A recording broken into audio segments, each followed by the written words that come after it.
है वो। उसने कहा साबुद्दीन क्या बात, तुम क्या करने लगे हो, इतने सुंदर दिखने लगे, आपका शरीर इतना अच्छा हो गया।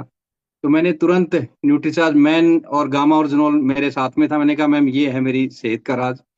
और उनको मैंने हेल्दी मिशन इंडिया के प्रोग्राम में बुलाया, तो उन्होंने तुरंत मेरे को ऑर्डर दिया कि भैया फिर हमें क्यों नहीं दे रहे हो आप ये चीजें।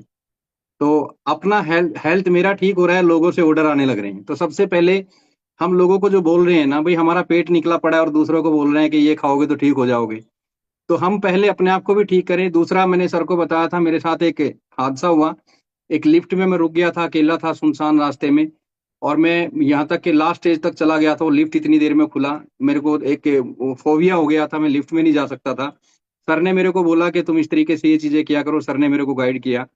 सर आज अक्टूबर के बाद में मैंने खुद को कितनी बार, मैं वो चीज मेरे अंदर से निकल चुकी है, बहुत बार लिफ्टों में जाने लगा आने लगा। फ्लाइट में मैं सफर नहीं कर सकता था, एक फोबिया था।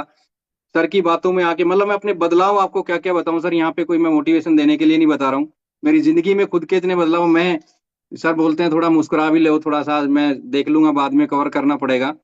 मैं एक दिन मेरी मिसिज के साथ, मैं शॉपिंग करने कभी नहीं जाता बाजार बुजुर्ग में, एक दिन जाना पड़ गया। तो मेरी मिसिज थोड़ा सा हेल्दी है, थोड़ा लेट उठना ये चीजें करना, तो एक दिन दुकानदार बोलता है कि मैं भी आपके बेटा है क्या। तो मेरी मिसिज को बड़ा अफसोस हुआ कि यार, तो मैंने, वो हंसने लगी साइड में देख के घर आने के बाद, कि मेरी तो इंसल्ट कर दी उसने। मैंने कहा ये अब कैसे करूं, मैंने कहा गुरुकुल में जुड़ा कर अगर तेरे को साथ चलना है तो मेरी मिसेज भी टाइम से उठने लगी। और हेल्दी जो है गामा ओरिजिनल और ये सारी चीजें, और मधु संयम वगैरह। मधु संयम के बारे में एक चीज बता दूं, उन्होंने शुरू तो किया था किसी और चीज के लिए, लेकिन मधु संयम ने उनके वेट पे भी काम किया, पेट की बहुत सारी दिक्कतों पे काम किया। और एक चीज यहाँ पे ग्रोथ की बात चल रही है लास्ट में, उसके बारे में बात कर लूं। सर मेरी गली में एक सब्जी वाला आता है पिछले 20 साल से ठेली पे सब्जी बेचने के लिए। मैंने एक दिन उससे पूछा कि भैया कितने बजे उठते हो, उसने कहा सर 3 बजे उठता हूँ। मंडी में जाता हूँ, मैंने कहा सब्जी कितने की लाते हो, बोला सर 30 से 40 हजार रुपए की सब्जी लाता हूँ। कितने बजे तक बेचते हो, बोला सर 11-12 बजे तक बिक जाती है। मैंने कहा प्रॉफिट, बोला सर कभी कभी नुकसान भी हो जाता है अगर बारिश हो जाए या कुछ हो जाए।